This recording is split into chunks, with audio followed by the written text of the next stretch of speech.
everyone, in today's video I'll show you how to fix OTG problem in your device Xiaomi 14 Ultra.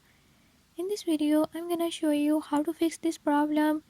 Before move to the video, if you are new to my channel, don't forget to subscribe and hit the bell icon. Watch complete video and learn how you can do it. Let's watch the video.